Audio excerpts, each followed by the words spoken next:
আজকের এই দিনটা ১৩ই মে, আমাদের কেদারনাথ যাবার দিন। তো হাওড়া থেকে আমরা উপাসনা এক্সপ্রেসে উঠে পড়েছিলাম দুপুর ১টার সময়, আর হরিদ্বারে গিয়ে পৌঁছেছিলাম তার পরের দিন বিকেল ৪টেয়। তো হরিদ্বারে শেষমেশ চলে এসেছি, খুব আনন্দ মজা হইচই করতে করতে। তারপরে হোটেল নিলাম। হোটেল নিয়ে সবথেকে বড় কাজ হচ্ছে ঋষিকুল গ্রাউন্ডে যাওয়া, যেহেতু আমার সোনার রেজিস্ট্রেশন করা ছিল না, তাই সেখানে রেজিস্ট্রেশন করতে গিয়েছিলাম, ফ্রিতে হয়। তারপর এই হরিদ্বারের বীচ দিয়ে গেলাম একেবারে গঙ্গার ঘাটে।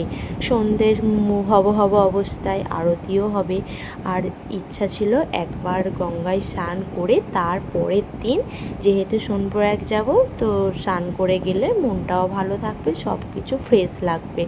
যেহেতু তার আগের দিনে ট্রেনে স্নান করা হয়নি, তো রিফ্রেশ লাগার জন্যই একটা ডুব দিয়ে দিলাম গঙ্গায়। আর জল মারাত্মক লেভেলে ঠান্ডা, মানে সকাল কি দুপুর কি সন্ধে কি রাত কি সব সময়তেই ঠান্ডা জল, সেটা শীতই হোক গ্রীষ্মই হোক আর বর্ষাই হোক।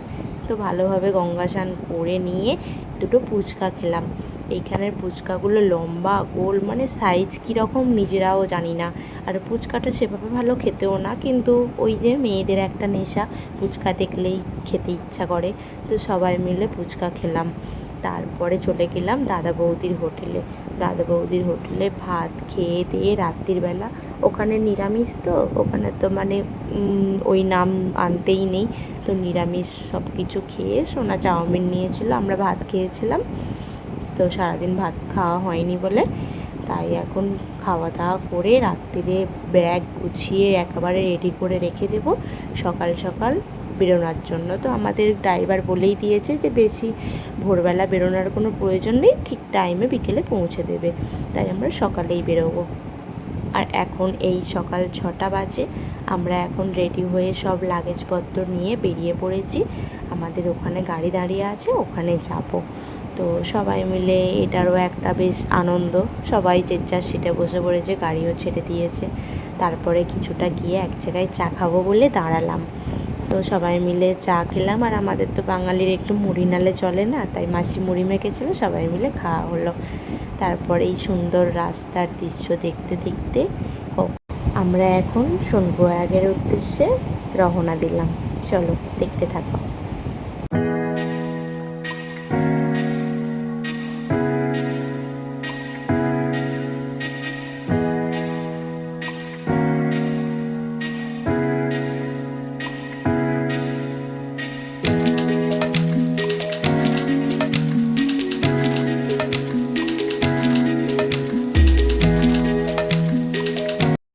দীর্ঘ পথ অতিক্রম করে আমরা চলে এলাম রুদ্রপ্রয়াগ।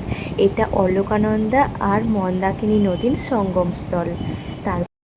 তারপরে আবার রাস্তায় পড়লো ধারী দেবীর মন্দির। এটা মানে সোনপ্রয়াগ যাওয়ার রাস্তাতেই পড়ে।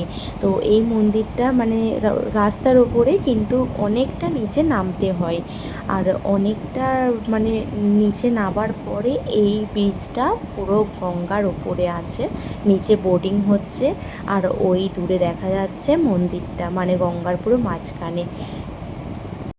এটা দেবপ্রয়াগ, এটা অলকানন্দা আর ভাগীরথী নদীর সঙ্গমস্থল। সোনপ্রয়াগ যেতে যেতে এই সঙ্গমগুলো দেখে পার করে তারপরেই সোনপ্রয়াগ পৌঁছানো যায়।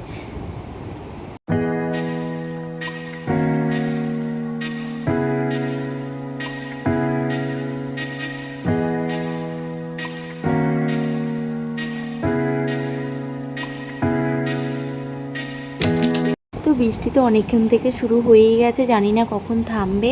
আর ওই দূরে যে বরফের মোড়া পাহাড়টা দেখা যাচ্ছে, ওখানেই বাবা বসে আছে, জয় বাবা কেদার, ওখানেই আমরা কালকে যাব। তো সোনপ্রয়াগের কাছাকাছি চলেই এসেছি, এবার নামবো।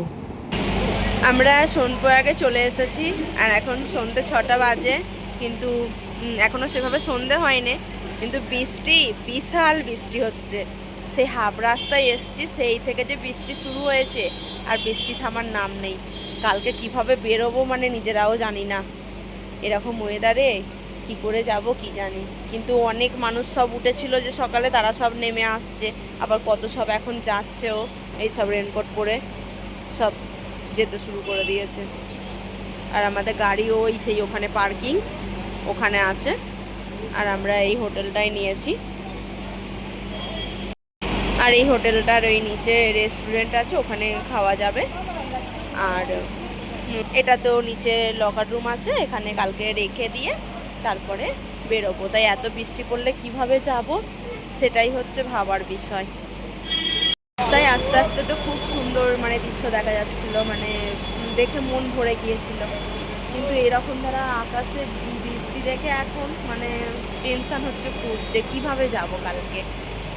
আর চলো দেখাই যাক বাবার কি ইচ্ছা, ভিজিয়ে ভিজিয়ে নিয়ে যাবে না কি বৃষ্টি থামবে। কিন্তু রাস্তার অবস্থা তো খুবই খারাপ, এরকম বৃষ্টি পড়লে ওঠাটা খুবই রিস্কি, যেহেতু বাচ্চা ছেলে আছে তো তার জন্য একটু ভয়। ওই দেখো সব নামছে, সব রেনকোট পরে সব নামছে। আমরা যখন গাড়ি করে আসছি সব দল দল নামছে, এখন তবু তো অনেক কমে গেছে। এরা যে উপর থেকে নামছে কতটা কষ্ট। আর আসছিলাম যখন দূরের পাহাড়ে পুরো বরফে সাদা হয়ে আছে, ওপরে মনে হয় খুব বরফও আছে। দেখা যাক কি হয়, ভালোভাবে যেতে পারলেই ভালো। আর আমাদের এখন এই রুমটা নিয়েছি, রুমের অবস্থা খুব খারাপ হয়ে গেছে, সব ব্যাগ ভর্তি ভর্তি। সোনাদের ঘরে একটু সন্ধেবেলা ম্যাগি করে দিলাম, ওরা খাচ্ছে। আর আমাদের লকার রুমে ব্যাগ রাখবো বলে ব্যাগগুলো নিচে নামিয়ে এনেছি। তো ভিডিওটা আজকে এখানেই শেষ করছি। আগামীকাল সকাল থেকে একটা সুন্দর ভিডিও আসবে সোনপ্রয়াগ থেকে কেদারনাথের উদ্দেশ্যে যাওয়ার জন্য।